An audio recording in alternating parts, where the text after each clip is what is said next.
Hey, I'm Kai. I just bought a 7 string and today's going to be my first impressions and initial review and unboxing of the guitar. Let's start by getting it unboxed and then I'll talk about what it is and why I bought it.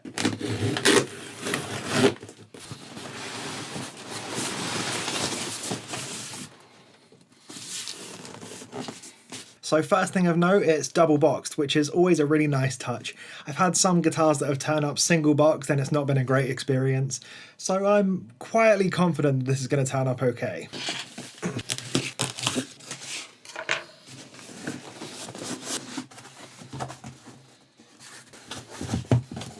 Okay, so I'm pretty surprised it's actually turned up in a gig bag, which, considering the cost of this instrument, is pretty impressive. We've also got all of the usual sort of strange gubbins, like the pretty terrible quality guitar cable that I don't recommend anyone uses, as well as a guitar strap that probably will fall apart on the first time you use it. So we're going to ignore them for now and just get the guitar unboxed.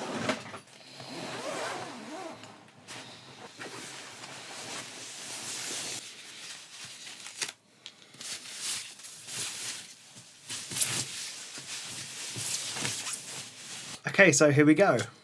If you're outside of the UK, you may not be that familiar with Gear4Music, but they're one of the biggest guitar shops here, just below sort of Andertons and that sort of tier. Now, Gear4Music have been making their own guitars for a very, very long time. I remember I even had Gear4Music branded guitars when I was back in school, so they've been in this business long enough. Now, this guitar was £170 and I purchased it with my own money, so this is completely unsponsored, unbiased, and all that stuff. I did actually try one of the other Sub-Zero guitars fairly recently that never even made it onto the channel because I was just that disappointed with it. That was the Sub-Zero 8-string. I can't remember the exact model, but it turned up in such awful quality control that I just couldn't deal with it and I sent it straight back. Now I'm hoping this one's going to be better. It's been a few years and maybe they've racked up their quality control since then. So as far as the looks go on this guitar, I'd say it looks pretty fantastic really. It's definitely going for the Jackson HT7 Misha Mansour signature kind of vibes, but on a much, much cheaper budget. It's also fairly similar in specs, at least in terms of the dimensions. It's got a flat fingerboard radius, this is 15.75 inches, and it's also got a 26.5 inch scale length, which is quite nice in a sea of 25.5 inch scale length 7 strings. Now I'm generally a fan of brighter colours on guitars, so I was pretty stoked to see this one was available. I don't really care much for the logo on the headstock, but that's by the by really. Let's see if I can get that one on the B camera. Yeah, not my favourite, but it's not bad. My first impression, I really don't like the feel of the back of this neck. It's sort of like a satin feel, but very raw wood, unfinished sort of thing. Kind of reminds me of like entry-level Squires maybe. It's very lightweight, which is, you know, to be expected. It's got a basswood body, it's got a maple neck with mahogany stripes, and it's got some poplar laminate fretboard. Not really too sure what that is, but yeah, it's about what you'd expect for the price, I'd say. There's all sorts of little like smudging points of the finish, especially on the back section where it's just not had that much attention to detail. But, you know, for the price, you can't really complain all that much. Again, I'll see if I can get this on the B camera. I have to say the back of this neck feels pretty horrible, but hopefully I can oil it up and wax it and maybe it'll feel a lot nicer after that. As far as the fretwork goes, they feel pretty smooth. There's no sharp edges or anything. Oh, there's some pretty horrible marks on the fretboard as well. Not sure if that's going to come up on camera.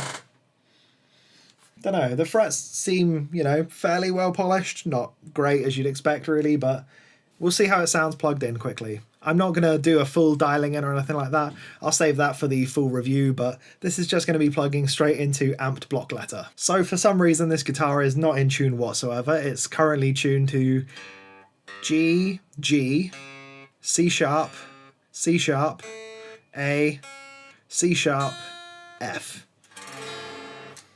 Okay, let's try and get this down into drop A and we'll go from there. Tuners are stiff, not pleasant. Don't know if this has been strung up with the right strings, but for some reason all of the strings were up tuned maybe 4 semitones too high, so really not sure what's going on with this.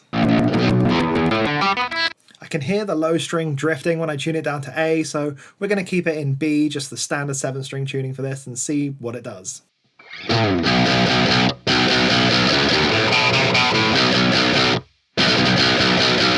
Oh man, this isn't looking good. Okay, let's unmute the amp and see how we go.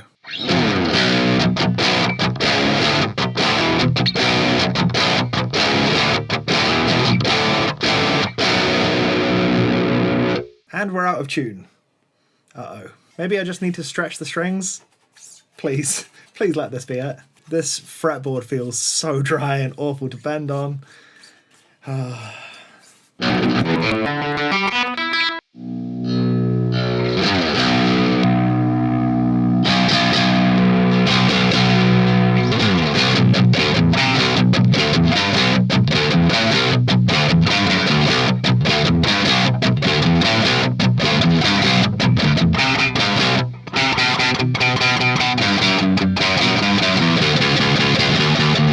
So I'm getting fretting out quite a lot. I'm not feeling these strings whatsoever. The pickups sound pretty horrible, especially the bridge pickup. It sounds like a split pickup, but I don't think this has coil splits, so really not sure what's going on.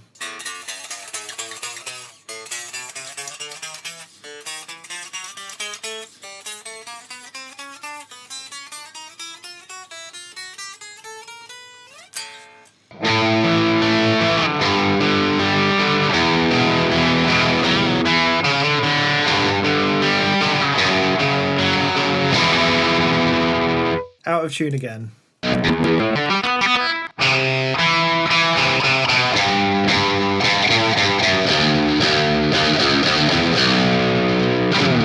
So I'd say, based on my first impressions, this guitar is unfortunately really not worth the money. I haven't been impressed by anything about this other than how it looks, which, you know, is fantastic.